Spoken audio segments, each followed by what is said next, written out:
and welcome to the second part of my heart video. I just want to talk about valves for just a second, and I'll try and be real quick. So if you look at the top cross-section of the heart, you'll see the valves, okay? The Atrioventricular valves and also the Semilunar valves. Now remember what I said last time, that we have a whole host of different names for those things? Well, here we go. We're going to start off with this valve here, which is called the Tricuspid Valve, but I don't really like that name. Okay, I much prefer to call it what it really is, which is the right atrioventricular valve, ventricular valve. Okay, this is the one that goes from the right atrium to the right ventricle. Now, as you can see, it's called tricuspid because you look, it's got like these three flaps to it. Okay, these three cups. So if we write on the right here, this is the right atrioventricular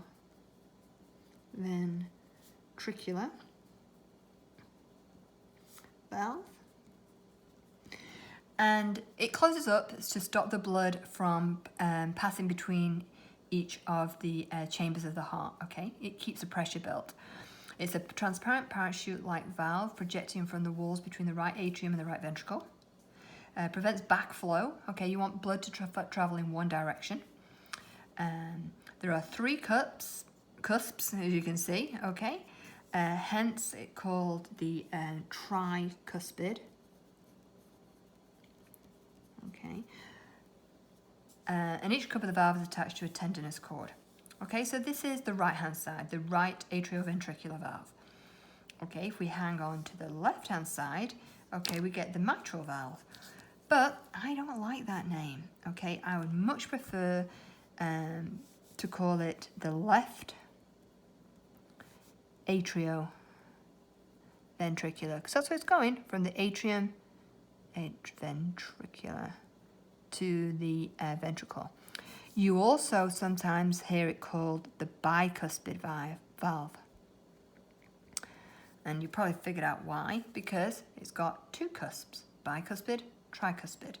Okay, but on a diagram, you're not going to see that. So that's why if we stick with these names, it's far easier. So let's look at this, the left atrioventricular.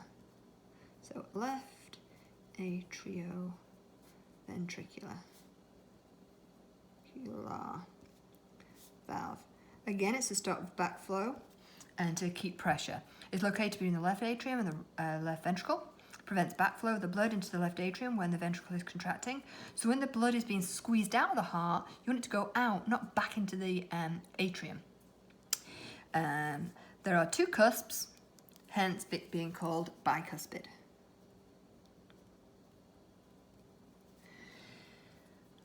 Up here we have the pulmonary valve. So these are the ones this is the one that's taking the blood to the lungs, away from the lungs. Okay, I like to call it the Pulmonary Semilunar because that's its real name.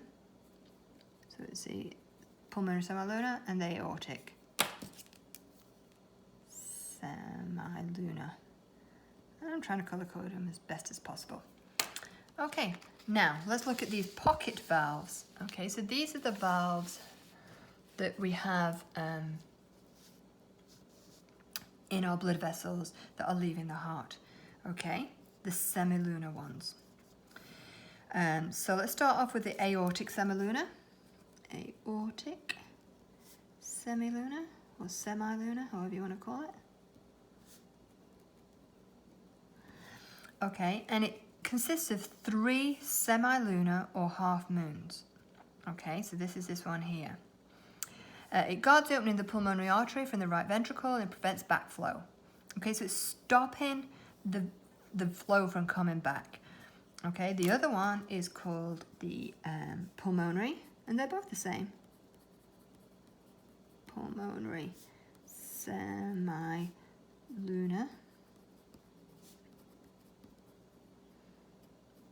Okay, and so this is what they do. And so this one, again, three semilunar cusps, guards the entrance. So it's basically stopping the blood flowing back into the heart once it's been pumped out. And this is how it works. Okay, so if we have our ventricle, so let's say this is the ventricle down here. Okay, I'm going to put it in a heart just so you see it. The blood flows up. Okay. And once the blood is being pushed, this pushing, this contraction, opens up this valve. Okay, so I'm going to put a big star there, and then the blood goes out. Okay. And it goes out to body or to the lungs, whichever. Okay, so let's just put a little note here about this. Okay, so the ventricle contractions cause the pressure,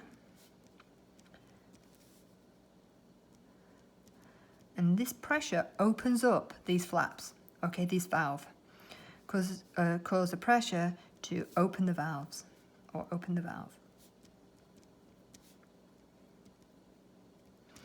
So the blood is flushing up there real quick. Now, once the blood has been pushed out, okay, the pressure at this part of the valve, or this part of the tube, is lower. So what's going to happen here is, okay, let me see what I'm going to put a little star triangle. And what will happen is we don't want the blood to flow back down. So what happens is the blood starts to lose pressure and starts to fall backwards, but as it falls backwards, it pushes down on these flaps, causing them to close. So we don't get any back pressure. Okay, so then the blood just keeps on going up. Okay, so if I could write that bit there. So we get decreased pressure,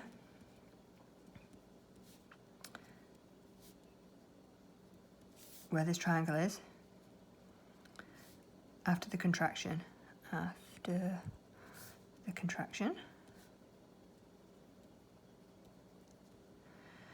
So therefore, what we don't want now is backflow.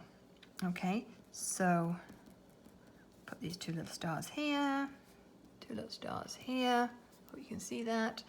So backflow of blood, so this blood flacking back of blood pushes the valves closed.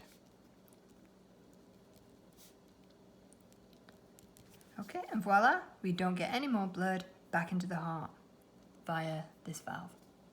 Okay, thank you.